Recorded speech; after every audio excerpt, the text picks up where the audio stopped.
Welcome back to my YouTube channel. I am your host, Crime Time, and I'm back for a brand new video. Please make sure you like, comment, and subscribe to be notified every single time I drop a brand new video on this channel. Subscribe to my Save Our Children TV channel, and also subscribe to my new official channel, Charles Reactions, where we're going over there and doing reactions. Um, I'll be posting on that channel Tuesdays and Saturdays. I will be on that channel. So this Saturday I will be on that channel, and Tuesdays I'll be on that channel. Also, I'll be on my Save Our Children TV channels on Mondays and Thursdays. So I'll be on that channel Monday and Thursdays, and then the Crime Time channel I'll be on Wednesdays, which is today, and Fridays. So please be notified every time I drop a new video. Today we're going to talk about a infamous serial killer from 2012. Let's see. His name is Manuel Pardo Jr., who was an ex-cop out of Florida who was executed for killing 9 people. Here's the story. Manuel Manny Pardo Jr., September 24th, 1956 till December 11th, 2012, was an American serial killer in South Florida, a former police officer who had previously been employed by the Florida Highway Patrol and later the Sweetwater Police Department in Miami-Dade County, active from January to April 1986, often working with partner and co-defendant Rolando Garcia. Over the course of those months, Pardo had 9 known victims. These events led to his arrest and conviction for 9 counts of first-degree murder in the mid-1980s, which he received the death penalty for, and then ultimately his execution in December of 2012. Let's talk about his early life and police career. Pardo was born in New York, according to U.S. Today.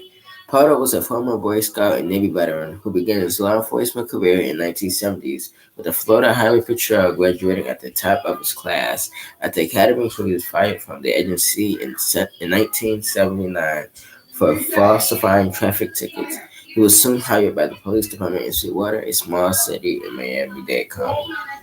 Criminal career and trial. After some brushes with law enforcement, including one incident involving lying to investigators, his position at the Sweetwater Police Department was terminated. In January of 1986, Pardo killed his first 2 victims, Mario Emoto and Roberto Alonso, with a .22 caliber Ruger pistol as he ordered the men to the ground, then pumped bullets into each of their heads. Police reported Pardo also shot the 2 victims in the torso. Later that month, he killed a hitman who was a Miami-based anti-Duvalier activist, Michael Millet, who he believed to be a police informant. Millet was a gunsmith who had previously supplied Pardo with silencers for his handguns. Rolando Garcia lured Millet to the car of Pardo's wife, but Pardo himself was already awaiting in the back seat. Once Michael Manuel arrived and entered the front passenger seat of the car, Pardo fatally shot Manuel in the head with a 9mm pistol. The car was later discovered to have been upholstered after blood was cleaned out of it. In February of 1986, he killed 2 more victims, Luis Robledo and Eugenio Lido. During a robbery of their home, Pardo had 4 victims in April 1986 in 2 separate incidents. 2 Farquantra and 7 Musa was killed over an argument over a pawn ring worth $50. And for refusing to buy Pardo a VCR with stolen credit cards, Pardo would later claim that he believed Contorio had marked him for death by dealing him number 8 on pager. A new Moral sign for death, and Santeria religion developed in Cuba. Two others, Raymond Lever and his girlfriend Daisy Ricard, were shot to death as others failed to show up to several drug deals. Pedro was apprehended in New York City, found in a hospital with a bullet in his foot that matched those found in the final victims. The injury occurred when during the murder of Daisy Ricard after shooting her once. Pedro's 22 Ruger pistol jammed, so he bludgeoned Ricardo with the handgun, causing the jammed round to discharge into Pedro's foot. Pedro maintained until his death that his mission was to rid Florida of its drug culture by killing one by one, or in his cases, two by two. Active sellers and buyers of drug admitted to at least six of the nine murders. During his trial against the advice of his attorneys, Hudson took the witness to stand in his own defense. During the portion of the trial, Pato claimed, "I am a soldier, I accomplished my mission, and I humbly ask you to give me the glory of ending my life and not send me to spend the rest of my days in state prison." Potter acknowledged that he killed all nine victims, but claimed that all nine victims were drug dealers who had no right to live and that he was doing society a favor. Prosecuting attorney David Wexman, on the other hand, maintained that Padre was a cold-blooded killer, and according to the Clark County Prosecutor's Act, the state presented the case that Padre and Garcia were drug dealers and were eliminating the competition. Garcia was convicted of four counts of first-degree murder and sentenced to death. However, he won a new trial in 2002, among other reasons. Pedro claimed Garcia had no involvement in the murders. Garcia later pled guilty to four counts of second-degree murder, received a 25-year sentence, and was released from prison on September 5th, 2002. Pedro was executed in Florida on December 11, 2012 by a lethal injection and was pronounced dead at 7:47 p.m. Manuel Pardo Jr. spent a total of 26 years on death row before his execution.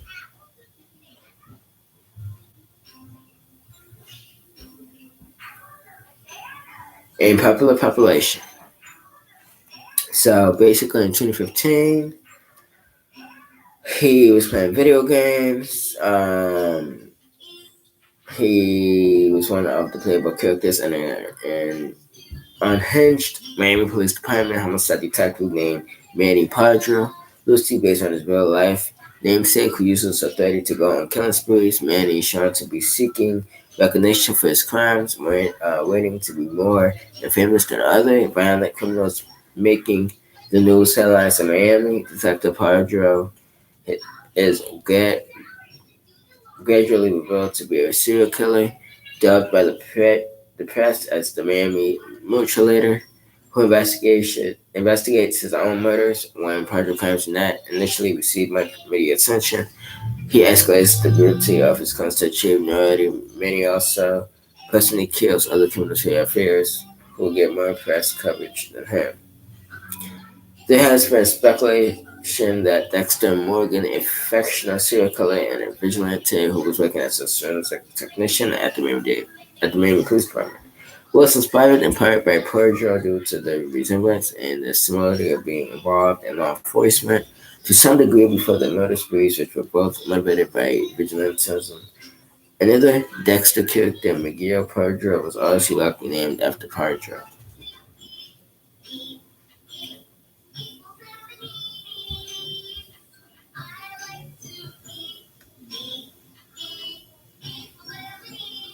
So basically, Manuel Pedro was killing basically, let's see.